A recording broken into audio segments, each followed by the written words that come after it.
they're getting an allowance at home or whatever, this is more way to make extra cash for them. And so the average student earned $13.81. It was done with 1,700 students from across 22 different schools. The results are very positive. It dramatically boosted reading comprehension scores, so it worked. In Chicago, they tried this with ninth graders, and they did a little different. They gave $50 for A's, $35 for B's, $20 for C's. The average student earned $695.61. That's actually substantial. They did this with 4,000 students, 20 schools, but the results were mixed here. Kids cut fewer classes. That was good. And they got slightly better grades, but it didn't help their test scores, which, makes sense. If you're paying to get better grades, you may not be studying for your tests. Washington, they did this with 6th, 7th, and 8th graders, where they paid them $100 every 2 weeks. And the average student there earned $532. Again, substantial amount of money for a kid. 17 schools, 4,000 students, and this was, again, a very positive result. It improved attendance, behavior, and reading skills, everything at once. And then the last one they did was with 4th and 7th graders, where they were given money for every test that they passed, for $25 to 4th graders and $50 to 7th graders. And they earned $140 if you're in 4th grade and $230 if you're in 7th grade. And in this one, however, this is interesting, there was no effect. The kids did not score higher on the tests, and they didn't necessarily read more, and they didn't necessarily get better grades. So that particular program didn't work so well. This last program was in New York City. Oh, okay. So, again, the cities probably, if people are being picky about, demographics and city and all that and how that plays a factor, maybe. But it was still interesting results. The Time magazine title for this was, "Should Schools Bribe Kids?" Now, that's controversial, right? I don't know if this really comes up to the level of bribery. I think it's incentive. It's strong incentive.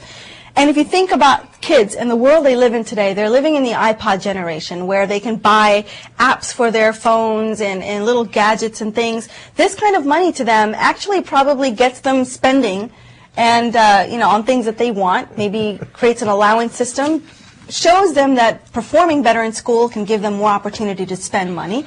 Is it really so terrible?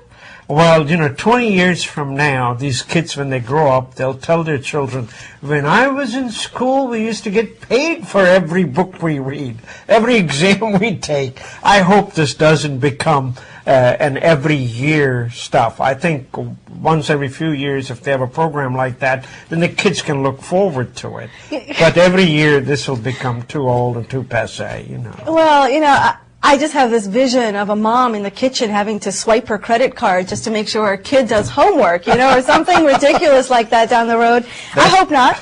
I don't know about the government incentives, but as a family, what I used to do is for every A, I'll give them $20. And if they get a B, I take $10 back. Oh, so they have to... they had to be A every quarter, So, but they were collecting. It was like a tax system. And they were collecting good, and I was happy because we had kids that were getting A's, so it's kind of nice. And that system I believe in, I guess because I did it. But when the government does it, we all scream, no, our money should not go that way. It's a double-edged sword. I think many parents probably bristle at the idea of teaching kids, such young kids, second graders, the value of money. But the reality is they should know the value of money at an early age because many kids just don't grow up with the right kind of educational background for how to spend money. So they end up in college and high school basically in debt because they never learned the proper way to spend money. So maybe, second grade is early, but it's not a bad idea. And moving on, folks, now we're going to talk about alcohol in this recession time. Well, the sales, some of it was flat, but mostly they suffered no recession. Here are some of the numbers. The growth of value-priced liquors went up by 1.4%, which is kind of like flat, Growth of the $9 to $12 bottles of wine, they went up by 6%. But the wine bottles that were priced more than $20, it fell 1.6%. That's still better than some of the other industries, Growth of the cheapest beer segment went up by 7.3%, and the imported beer, the expensive kind, fell 3.8%. Now, the brands that Americans love to drink. In the wine, you would think that there are so many other names, but Sutter Home has 4% of the market. Have you ever had Sutter Home wine? I have. It's your very staple wine for most events. It comes in those double bottles, the gallon bottles, I think, Yellowtail is another one. I mean, Yellowtail has got like 20 color bottles, Barefoot, 3.7%.